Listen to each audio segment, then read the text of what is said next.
Dia, tudo bem com vocês? Espero que vocês estejam bem para nossa aula semanal, nossa primeira aula.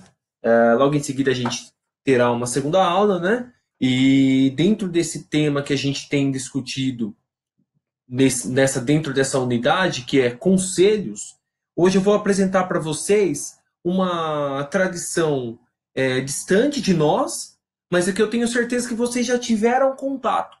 Muitos talvez já conheçam esse nome, né? Até por conta da origem, mas talvez muitos de vocês já tenham tido, com certeza já se depararam com alguns elementos dessa religião, dessa filosofia, mas até então não conheciam. Eu falo porque muitos de vocês com certeza já se depararam por conta da nossa formação da cidade de Marília. Né? A nossa formação, ela tem uma forte presença oriental, né? Dos imigrantes orientais, sobretudo japoneses, e hoje a gente vai dar um enfoque, né, à religião shintoísta, que é a religião oficial do Japão.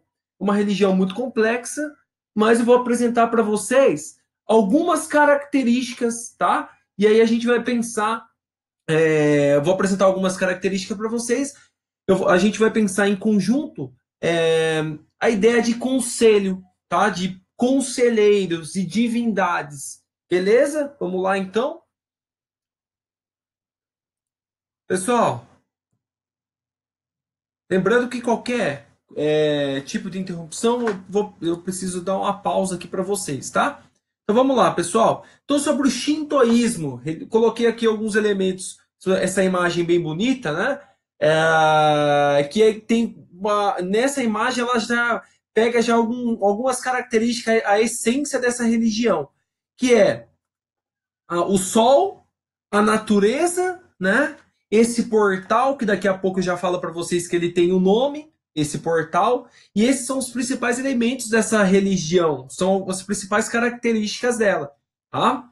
Então, shintoísmo, a ideia de shintoísmo, o que é o toísmo? É o caminho para o quê, tá? Então, a gente vai discutir um pouquinho hoje. Então, o shintoísmo, galera, conforme eu tinha colocado para vocês, é uma tradição religiosa japonesa, uma das crenças mais antigas, e ela está intrinsecamente ligado na história propriamente da etnia japonesa e do que se conhece como Japão, tá? Então, o termo aí que eu tinha colocado para vocês de shintoísmo, o significado dele é caminho dos deuses, caminhos para os deuses, tá? Uma característica que eu vou colocar para vocês, onde que surgiu o shintoísmo, galera? O shintoísmo, esse termo, ele foi utilizado a partir do século VIII, conforme está até aqui no slide para vocês. A partir do século VIII, por quê? A partir do século VIII que o budismo, ao chegar no Japão, lembrando, o budismo ele tem uma origem chinesa. Então, ao chegar no Japão, precisou dominar aquele tipo de manifestação religiosa com um nome.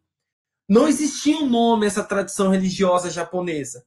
Então, ao chegar uma religião de fora, uma religião estrangeira, precisou se denominar, precisou conceituar um nome. Então, se conceituou de shintoísmo, que é a ideia de espírito, caminho dos deuses, caminhos dos espíritos. O budismo tem o significado. E o nome, ele pega uma origem até do budismo.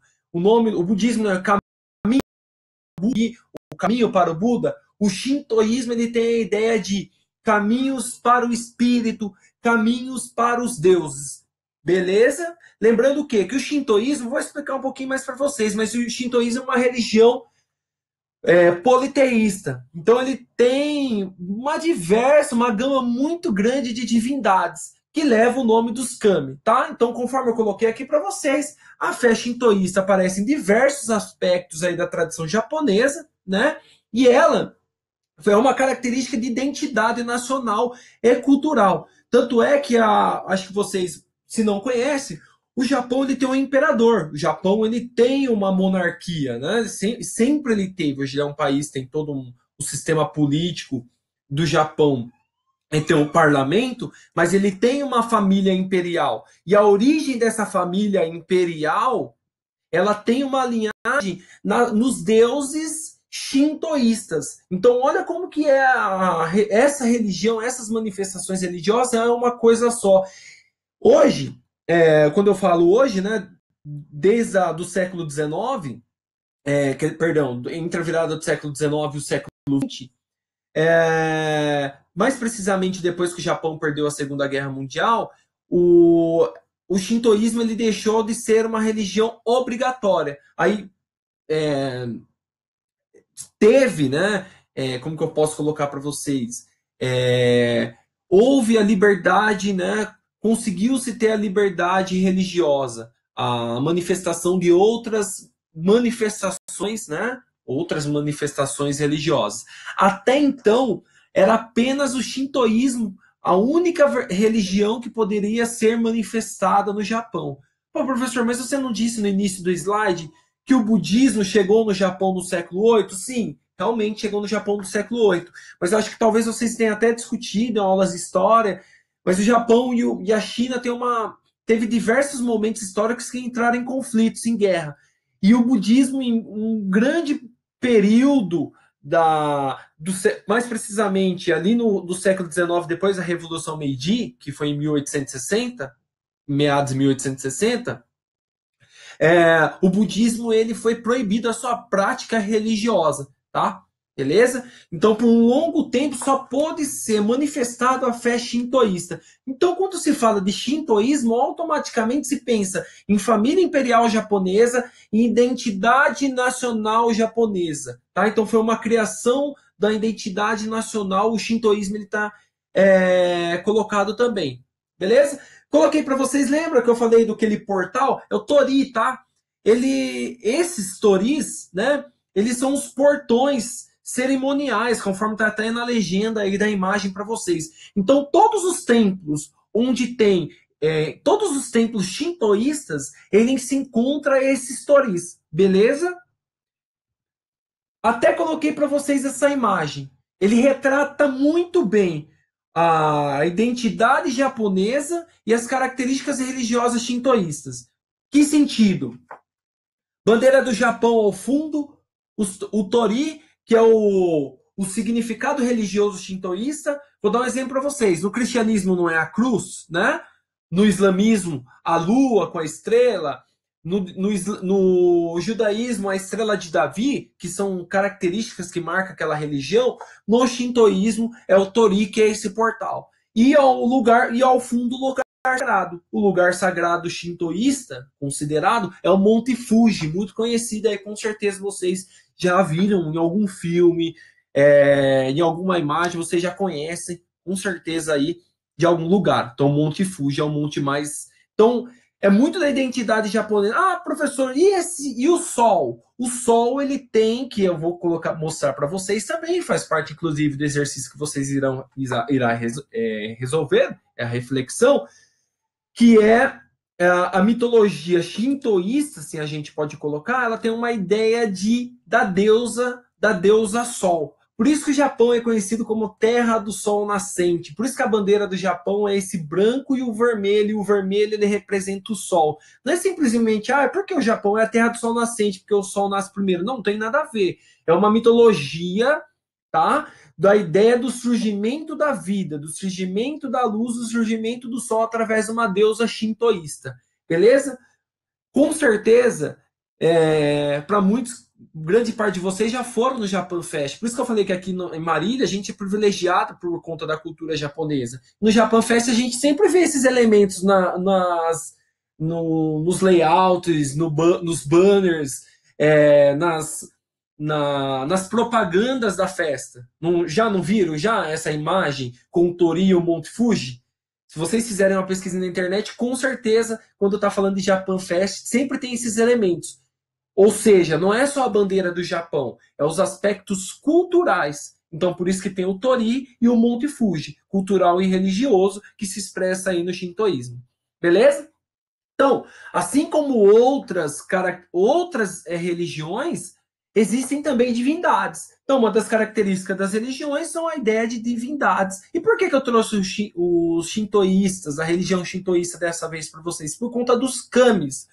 Os kamis, eles são seres extraordinários. beleza? Para orientação da vida. Então eles são divindades, são. Então, meus queridos, é o seguinte, os kamis, conforme eu estou falando para vocês, são essas divindades.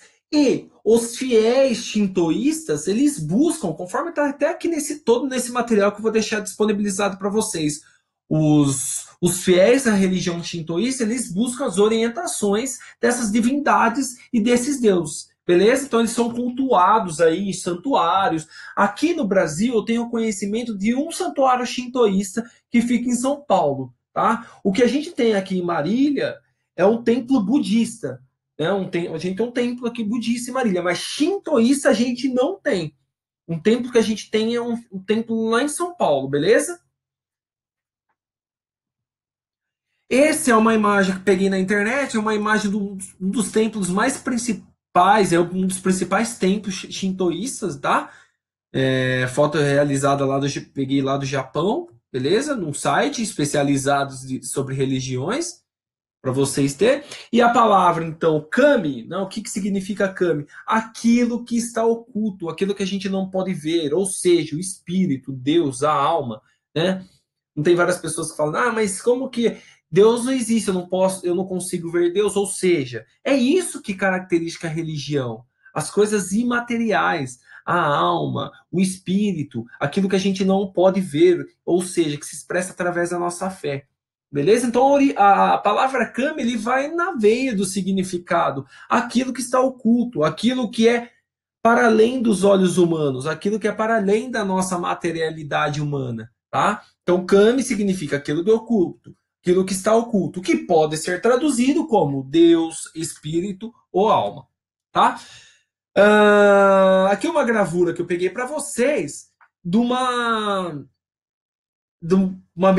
parte da mitologia, dois kamis, dos principais kamis, Izanami e Izanagi, que um segurando o sol e o outro segura, tá? Que faz parte aí da... Não vou contar a história para vocês, porque eu precisaria também ler a história para a gente discutir isso, mas peguei essa gravura muito bonita. E o que é interessante no shintoísmo, para quem gosta de artes, principalmente aí e tal, tem várias aquelas gravuras japonesas, aqueles desenhos lindos, a gente consegue, tem vários que retratam a mitologia shintoísta, maravilhosos. Inclusive, vou deixar para vocês como link, caso alguém tenha interesse, caso alguém goste, né?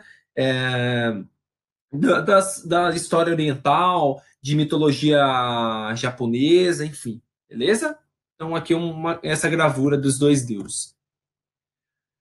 Então os kamis eles podem ser deuses e seres espirituais, mas igualmente a energia espiritual e a essência de animais, árvores, plantas, montanhas e oceano. Ou seja, o que eu quero dizer com isso? Os kamis eles são diversos, milhares de kamis. E tem tantos kamis bons como os kamis maus, tá? E os kamis, que são essas divindades, existem também aqueles kamis mais importantes, aqueles que são considerados deuses superiores, e deuses de segundo escalão, se assim a gente pode colocar dessa maneira. E os kamis, eles têm representações ligados à natureza e animais, tá? Então, vários campos ele tem ligação direta aí com algum elemento da natureza, como o trovão, como uma determinada tipo o trovão, o fogo, o sol ou um determinado tipo de animal, beleza? Esse mesmo é o príncipe Suzano, que ele é o irmão da principal deusa aí, que depois eu vou mostrar para vocês logo em seguida, da principal deusa shintoísta. Olha a ligação dele, né? O que a gente retrata, a gente consegue pegar nessa maravilhosa gravura, né? O oceano pelo fundo, um dragão, e aqui ele está carregando na bandeira a irmã dele, beleza? Príncipe Suzano e o dragão Orochi. Gente, Príncipe Suzano, se vocês forem pesquisar sobre a origem do Japão milenar, os documentos oficiais eles colocam esse príncipe mesmo como a linhagem da família imperial japonesa. Então ele é considerado tanto um deus, por isso que a família imperial japonesa, na sua origem, por isso que eu falei que ele tem uma ideia, na sua origem, ela tem uma origem divina, beleza? Outras imagens de alguns outros kamis também, conforme eu coloquei para vocês, tá? Essas figuras. Outra característica dos kamis também, eles não são onipotentes, tá? O que é onipotentes? Eles não têm todos os poderes do mundo, eles não são todo poderosos, né? Se no cristianismo, a gente não tem no cristianismo a ideia de onipresentes, onipotentes e onisciente, né? Que tem todo o saber, que tem todo o poder, que está em todos os lugares, isso no cristianismo.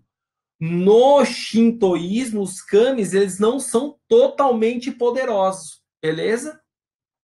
Mas, e é aquilo que eu tinha falado para vocês, tem os kamis, tanto os kamis que são bons, quanto os kamis que são maus. Os kamis bons, por mais que eles tenham limitações, eles se comprometem com a verdade e com a harmonia, beleza? Uma imagem dos japoneses num templo, num ritual, numa cerimônia shintoístas, tá? Então coloquei aqui o Tori, né? Que é esse portão, né? Esse portal, que é uma característica, todo templo shintoísta, ele tem esse portal, beleza? Então, para vocês terem uma visão aí da imagem aí, beleza? Participação de maneira muito próxima na vida cotidiana dos japoneses. Aqui é sobre a bandeira do Japão e influência. Então presta atenção aí. Faz parte da mitologia. Lembra que eu falei para vocês que tem as deusas e faz parte da história japonesa mesmo? Então a influência do shintoísmo se manifesta até mesmo na simbologia da bandeira do Japão, na qual o círculo vermelho representa o sol. O mesmo ocorre com o seu nome popular, Terra do Sol Nascente. Aquilo que eu falei lá no começo da apresentação. Agora vou discutir com vocês, vou apresentar sobre a deusa Amaterasu. Tá? Então vamos lá. Ambos são provenientes do mito shintoísta da deusa do sol, Amaterasu, Amaterasu. Segundo o mito, Amaterasu, filha de Izanami e Izanagi, fugiu para uma caverna depois que o seu irmão Suzano, quem que é o Suzano? Lembra daquela imagem do Suzano, aquele deus que tem um dragão, que está no mar carregando a bandeira, a imagem da irmã? É o irmão da Amaterasu, tá? Então, Suzano. O que o Suzano fez? Fugiu para uma caverna depois que seu irmão Suzano, o deus da tempestade, retratado naquela figura que ele estava numa tempestade, jogou um potro malhado pelo telhado, justamente no quarto onde ela tecia. Seu desaparecimento fez a terra mergulhar em escuridão. O mundo congelou em campos. O mundo congelou e os campos murcharam.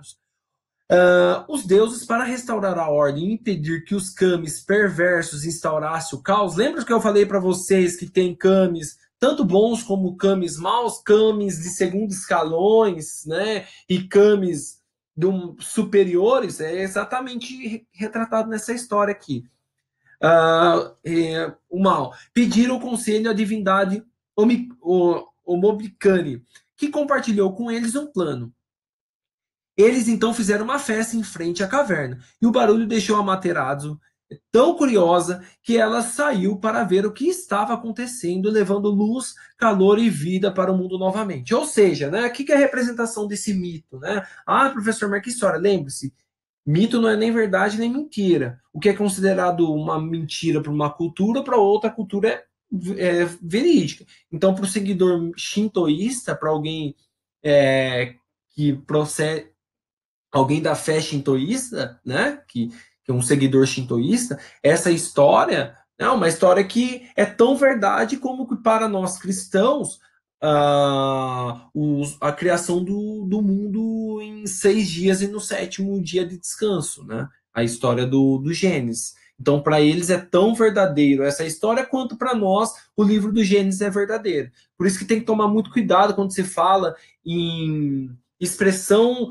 mitológica como algo mentiroso, tá? A gente tem que partir, fazer o trabalho de olhar com os olhos da outra cultura. Fechou? Então a história é o seguinte, né? O irmão Suzano jogou um potro, né? Dentro de uma caverna e a sua irmã Amaterasu, né? Ficou muito chateada e ficou também dentro dessa caverna, e o longo período que ela ficou dentro dessa caverna houve uma grande escuridão. Então esse é o mito. Quem que trouxe o sol? Amaterasu, tá? Amaterasu aí, beleza? Uma gravura, uma representação dela também. Aí tem várias na internet maravilhosas aí para vocês. Aquela gravura que eu coloquei, então a vista de dentro da caverna de Amaterasu, enquanto o Meikane recua a pedra na entrada. Então a imagem aqui, deixa eu até tirar aqui para vocês terem uma ideia. E aí eu já vou deixar as questões para vocês. Muito tranquilo, tá, gente? A primeira é o seguinte, A primeira é o seguinte, segundo o mito de Amaterasu, qual elemento da natureza é essencial ao mundo? Dê exemplos e outros elementos que também são essenciais em sua opinião e justifique, tá? Então, segundo esse mito, qual elemento da natureza é essencial do mundo? Tranquilo, né, gente? Dê exemplos e outros elementos que também são essenciais em sua opinião. Fechou?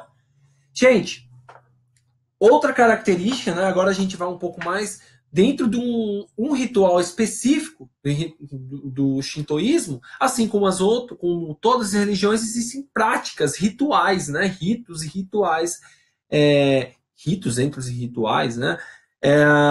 Dentro da religião. E eu vou colocar para vocês em específico a prática do misoji, tá? Que é uma festa, é um ritual muito conhecido que inclui aí banhos em cachoeiras, rios ou lagos. Tá? Então é um ritual de purificação, onde os seguidores eles utilizam a água para o quê? Para se purificar. Né? Então esses rituais eles são feitos em cachoeiras, rios, lagos, tá? Inclusive, eu vou deixar um vídeo para vocês terem acesso. Essa é uma imagem aqui que eu separei para vocês, desse ritual. Tá? Antes desses banhos, shintoístas costumam fazer alguns exercícios de controle e massagem para ativação do corpo. Quando entram na água, de preferência, uma água de preferência em queda de água, por isso que eu falei para vocês que esse ritual é feito muito em cachoeiras, tá? Inclusive o vídeo que eu vou deixar para vocês, como anexo no link, é um ritual feito numa cachoeira, tá? Então eles cantam o refrão que eu deixei aqui para vocês, eu não vou ler porque eu não tenho japonês, tá? Não falo japonês aí. Harai tamae kiyomi tamae hokon shoujo. Nesse verso, o fiel pede a Kami, o ser supremo, que leve toda a impureza de seu corpo, de seu sentido e de sua mente, livrando de todo o medo que impede de mudar e viver plenamente. Ou seja, né? Por que eu trouxe para vocês o shintoísmo? Para vocês conhecerem, né? Vocês saberem o elemento, como vocês se depararem com esse tipo de imagem aqui, ó, vou até voltar para vocês, com esse tipo de imagem, vamos lá.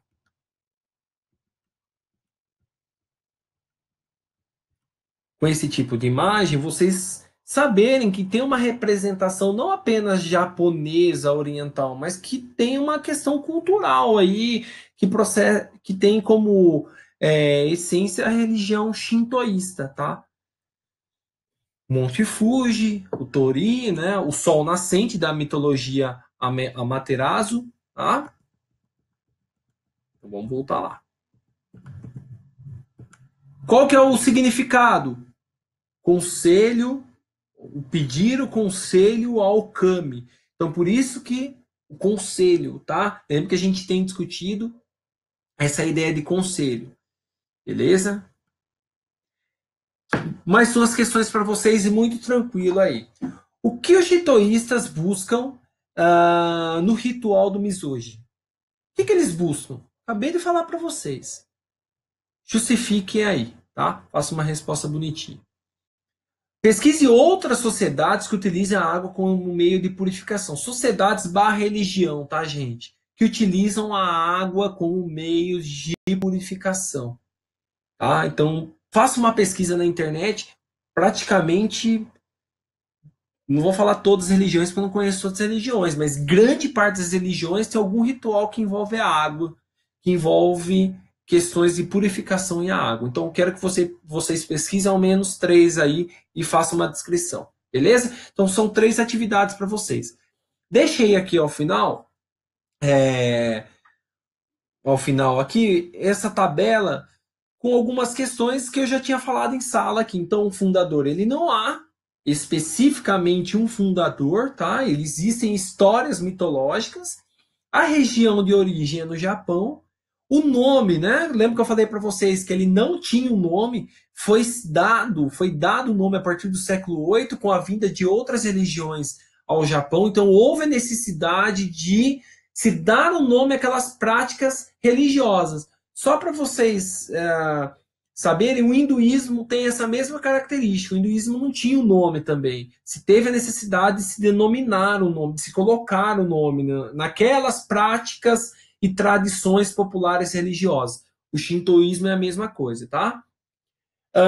Quem são os líderes religiosos, xamãs e adivinhos? Lembra que a gente discutiu sobre xamãs? Que eu falei um pouco sobre xamanismo? Eu falei que vocês conhecem xamã?